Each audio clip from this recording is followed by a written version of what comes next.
नमस्कार। आयुक्तालय कॉलेज शिक्षा राजस्थान जयपुर के ज्ञानदूत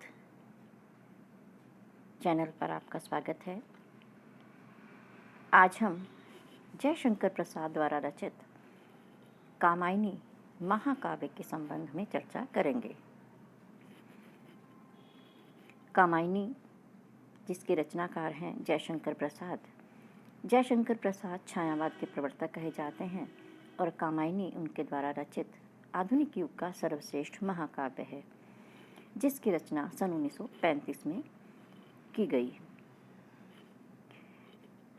कामायनी के अंतर्गत हम कामायनी शब्द का अर्थ, कामायनी की कथा, कामायनी के सर्ग, कामायनी का नायक, कामायनी का दर्शन, कामायनी का रूपक तत्व, कामायनी का प्रतिपाद्य और कामायनी की विशेषताओं के बारे में बात करेंगे। सबसे पहले हम बात करते हैं कामायनी शब्द का अर्थ। कामायनी जो कि आधुनिक युग का सर्वश्रेष्ठ महाकाव्य है। यहाँ कामायनी शब्द का अर्थ है काम गोत्रजा, अर्थात कामदेव के गोत्र की यानी श्रद्धा।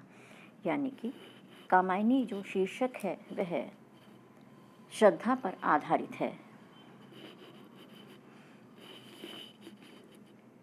कामायनी की कथा की अगर हम बात करते हैं तो कामायनी की कथा सृष्टि के आरंभ की कथा है। महाप्रलय के पश्चात मनु बचते हैं और किस तरह से मनु श्रद्धा और फिर इड़ा से मिलते हैं, इस कथा के बारे में ऋग्वेद, शतपथ ब्राह्मण आदि ग्रंथों में उल्लेख मिलता है।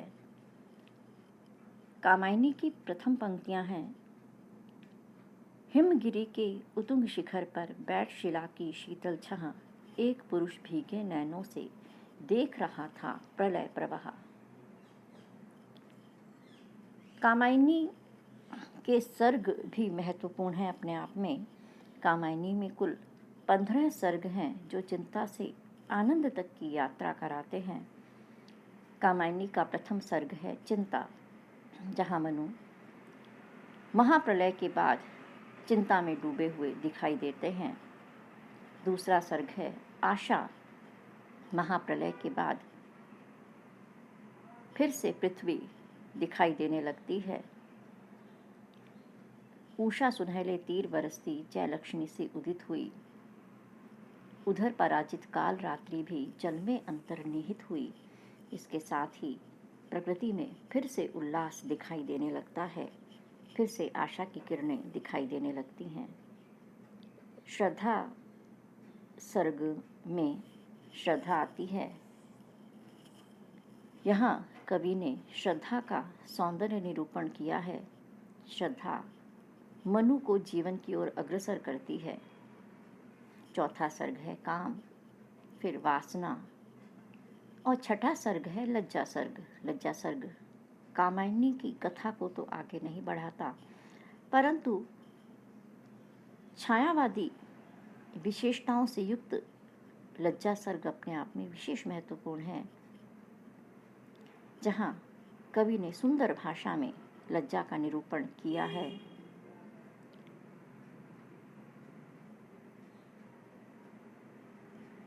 सातवां सर्ग है कर्म, फिर ईर्ष्या और 9वें सर्ग में इड़ा आती है। इड़ा जो सारस्वत प्रदेश की महारानी है और सारस्वत प्रदेश भी भौतिक हलचल से उथल पुथल का शिकार हो चुका है। मनु इड़ा के साथ मिलकर फिर से इस सारस्वत प्रदेश को बसाते हैं। 10वां सर्ग है स्वप्न, 11वां सर्ग है संघर्ष, 12वां सर्ग निर्वेद, 13वां सर्ग है दर्शन, 14वां सर्ग है रहस्य और 15वां सर्ग है आनंद।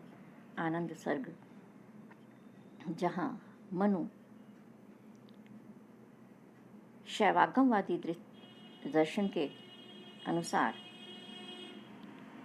ये जान जाते हैं कि मैं ही शिव हूँ और उस विराट सत्ता का अनुभव करते हैं। इस तरह से आनंद सर्ग पर कथा समाप्त हो जाती है। अब प्रश्न है कामायनी का नायक। कामायनी के नायक के संबंध में भी एक प्रश्न चिन्ह है, क्योंकि प्रसाद के नाटकों में भी नायक की समस्या है, जहाँ पर यह निश्चित कर पाना मुश्किल हो जाता है कि आखिर रचना का नायक कौन है। यहाँ पर भी हम देखते हैं कि नायक एक अलग स्थिति के साथ यहाँ पर उपस्थित होता है। भारतीय काव्य शास्त्र के अनुसार अगर हम नायक की बात करते हैं तो नायक वह है जो आधिकारिक कथा का नयन करता है, उसे आगे लेकर जाता है, जिसकी भावना का प्रसार पूरी कथा में होता है और जिसे फल की प्राप्ति होती है, वह नायक है। इस दृष्टि से हालांकि श्रद्धा मुख्य पात्र के रूप में उभरती है, वह हताश निराश मनु को जीवन की ओर अग्रसर करती है। श्रद्धा को ही मुख्य पात्र बना करके जयशंकर प्रसाद ने शैवागमवादी प्रत्यभिज्ञ दर्शन की अभिव्यक्ति भी की है, परंतु मनु ही कामायनी के नायक हैं। मनु कथा के आरंभ से अंत तक बने रहते हैं। श्रद्धा तीसरे सर्ग में आती है और फल की प्राप्ति भी मनु को ही होती है। वे ही श्रद्धा की प्रेरणा से जानते हैं, यह ज्ञान पाते हैं कि मैं ही शिव हूँ। इस तरह से कामायनी का नायक मनु ही है। हालांकि नायक की ये स्थिति बड़ी ही अलग है, जहाँ स्पष्ट रूप से निर्णय कर पाना बहुत ही मुश्किल है कि कामायनी का नायक कौन हो।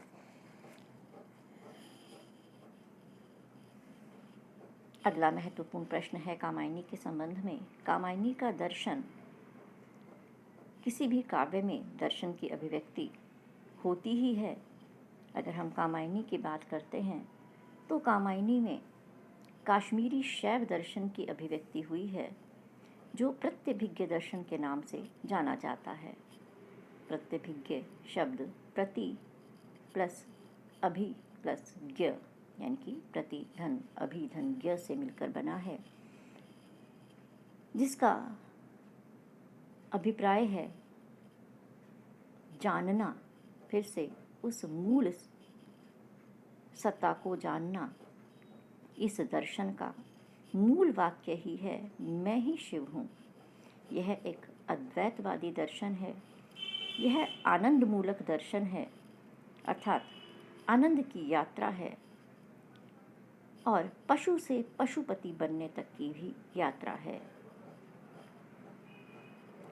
मनु मोह ईर्ष्या के बंधनों में बंधे हुए पशु हैं। श्रद्धा की प्रेरणा से मनु को यह ज्ञान होता है कि हम सब शिव हैं और वे भी अपने शिवत्व को पहचानते हैं और इस तरह से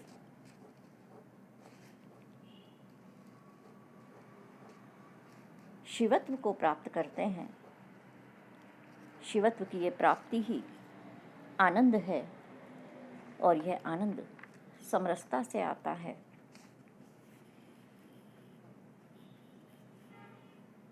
एक महत्वपूर्ण प्रश्न कामायनी के संबंध में कामायनी का रूपक तत्व है।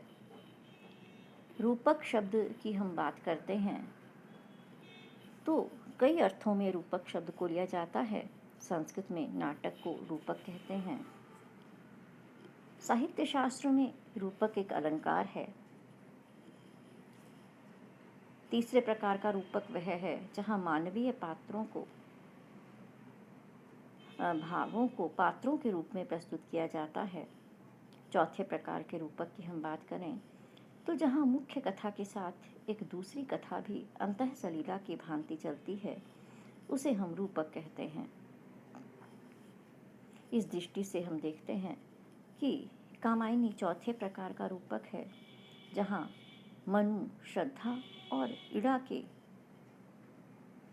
साथ साथ मानवता के विकास की भी कथा चलती है। इस तरह से हम देखते हैं कि मुख्य कथा मनु की, श्रद्धा की और इड़ा की है, और कथा के पात्र एक दूसरा अर्थ भी दे रहे हैं, जैसे कि मनु मानव मन का प्रतीक हैं, श्रद्धा हृदय और हमारी रागात्मक वृत्तियों का प्रतीक है, इड़ा बुद्धि का प्रतीक है, मानव आधुनिक मानव का प्रतीक है, बैल धर्म का प्रतीक है, आकुली किलात आसुरी वृत्तियों के प्रतीक हैं, सोमलता योग की प्रतीक है, देव इंद्रियों के प्रतीक हैं, और सारस्वत प्रदेश भौतिक सुख सुविधाओं का प्रतीक हैं। त्रिगोलक लाल काला सफ़ेद इच्छा क्रिया और ज्ञान का प्रतीक हैं, यानी कि लाल गोला इच्छा का, काला गोला क्रिया का और सफ़ेद गोला जो है वो ज्ञान का प्रतीक है। एक महत्वपूर्ण प्रश्न है कामायनी का प्रतिपाद्य, अर्थात कामायनी महाकाव्य की रचना का मूल क्या है। कामायनी के प्रतिपाद्य की अगर हम बात करते हैं तो समरसता के माध्यम से आनंदवाद की स्थापना, आनंद की स्थापना ही कामायनी का प्रतिपाद्य है। इस संबंध में जयशंकर प्रसाद की पंक्तियां हैं, समरस थे जड़िया चेतन सुंदर साकार बना था, यानी कि समरसता, और यह समरसता ही आनंद का मूल है। समरसता से ही आनंद की प्राप्ति होती है। यह समरसता कई स्तरों पर, कई रूपों में हमें कामायनी में दिखाई देती है। कामायनी में प्रकृति और पुरुष की समरसता मिलती है। कामायनी में नारी और पुरुष की समरसता दिखाई देती है, जिससे ये भेद समाप्त हो जाते हैं और इसी समरसता से आनंद की प्राप्ति होती है। जयशंकर प्रसाद कहते हैं, ज्ञान दूर कुछ क्रिया भिन्न है, इच्छा क्यों पूरी हो मन की, एक दूसरे से न मिल सके यह विडंबना जीवन की। यह भेद समाप्त होता है जब प्रकृति और पुरुष की समरसता आती है, जब व्यक्ति और समाज की समरसता आती है, जब जड़ और चेतन की समरसता आती है, जब पुरुष और नारी अथवा अधिकार और अधिकारी की समरसता आती है, जब इच्छा क्रिया और ज्ञान में समरसता आती है। यही समरसता आनंद का मूल है, क्योंकि प्रत्यभिज्ञ दर्शन के में समरसता साधन है और इस साधन से ही आनंद के लक्ष्य को प्राप्त किया जा सकता है।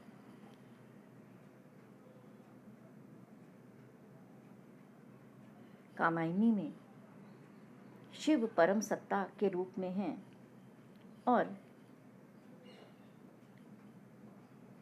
इस परम सत्ता को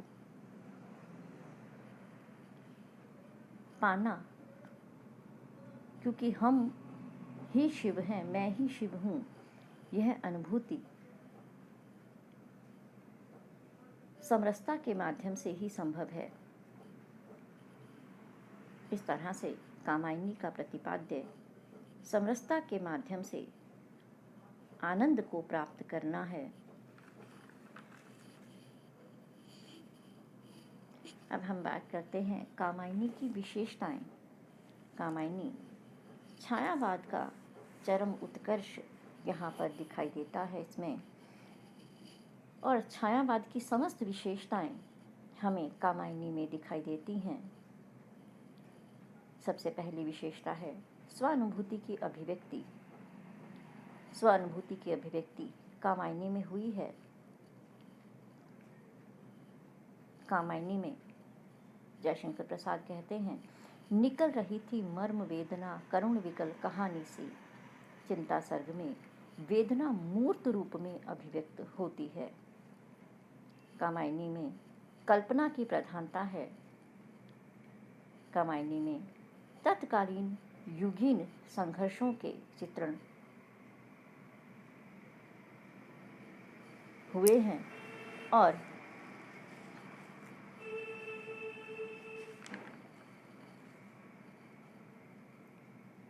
उन संघर्षों को दिखाते हुए एक आदर्श मानवता की कल्पना यहाँ पर दिखाई गई है। तो मूल रूप में आदर्श मानवता की भव्य कल्पनाएं कामायनी में निहित हैं। सौंदर्य निरूपण मिलता है।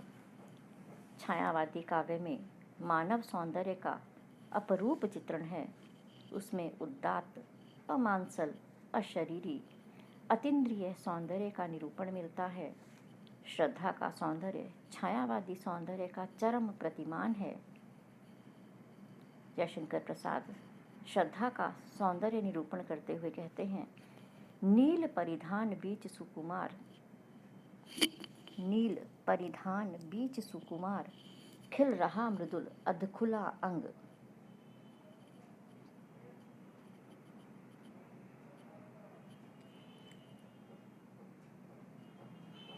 खिल रहा मृदुल अधखुला अंग, खिला हो जो बिजली का फूल, खिला हो जो बिजली का फूल, मेघबन बीच गुलाबी रंग।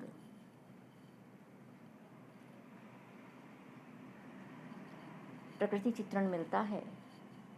छायावादी काव्य में आलंबन रूप में प्रकृति का चित्रण हुआ है।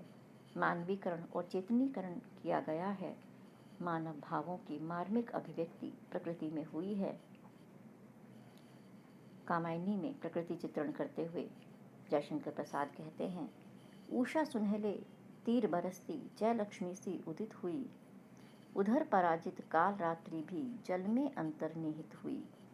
दूसरी ओर सिंधु सेज पर धरा वधु अब तनिक संकुचित बैठी सी, प्रलय निशा की हलचल स्मृति में मान किए सी ऐंठी सी। सुंदर मानवीकरण इन पंक्तियों में दिखाई देता है। रहस्यवाद प्रकृति के मधुर और विराट रूप को देखकर उसमें रहस्य, चेतना का आभास भी प्रसाद के काव्य में मिलता है।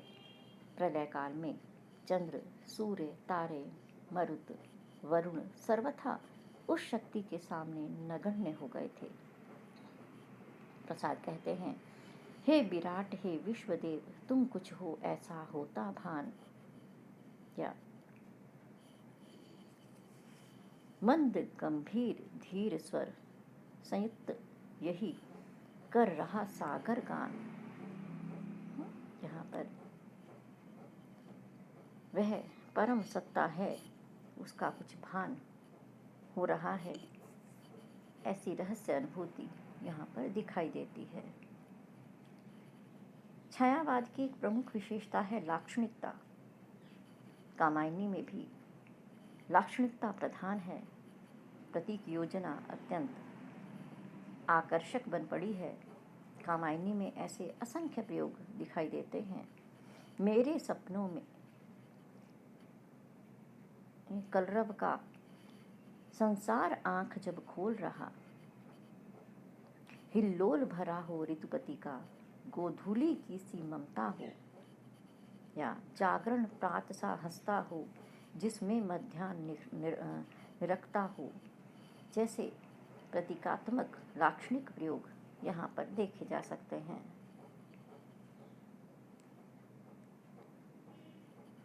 बिंबात्मकता या चित्रात्मकता भी कामायनी की एक विशेषता है। यह विशेषता हम छायावाद में सर्वत्र देख सकते हैं। आशा सर्ग का प्रथम छंद ही है जो सुंदर चित्र प्रस्तुत करता है। उषा सुनहले तीर बरसती, जय लक्ष्मी सी उदित हुई। और दूसरी ओर लज्जा सर्ग में लज्जा कहती है, चंचल किशोर सुंदरता की मैं करती रहती रखवाली। इस तरह से दोनों उदाहरण सुंदर बिंब प्रस्तुत करते हैं, चित्र प्रस्तुत करते हैं। भाषा की अगर हम बात करते हैं तो कामायनी की भाषा में व्यंजना असीम मिलती है, नाद सौंदर्य और वर्ण सौंदर्य भी मिलता है। अलंकारों की दृष्टि से अगर हम कामायनी को देखें तो सुंदर भाव में तुलनापरक अलंकारों की शोभा यहाँ दिखाई देती है। देवलोक के चित्रण में प्रसाद जी कहते हैं, देव कामिनी के नैनों से जहाँ नील नलिनों की सृष्टि, श्रद्धा के रूप चित्रण में उपमा के सूक्ष्म सौंदर्य भरित चित्रण हैं। मानवीकरण के असंख्य उदाहरण मिलते हैं। ध्वनि अलंकार भी मिलता है, जैसे छाया प्रतिमा गुनगुना उठी। छंद योजना के संबंध में बात करें तो सुंदर संगीत में कामायनी में प्रयोग हुए हैं। नवीन छंदों की योजना से भारती की वीणा विशिष्ट झनकारमयी हो गई है। इस प्रकार कामायनी काव्य वैभव की दृष्टि से प्रसाद जी की कामायनी अप्रतिम है। कामायनी आधुनिक युग का निश्चित रूप से सर्वश्रेष्ठ महाकाव्य है। इस तरह से हमने कामायनी के नायक, कामायनी का काव्य सौंदर्य, कामायनी का रूपक तत्व आदि प्रश्नों पर बात की। नमस्कार।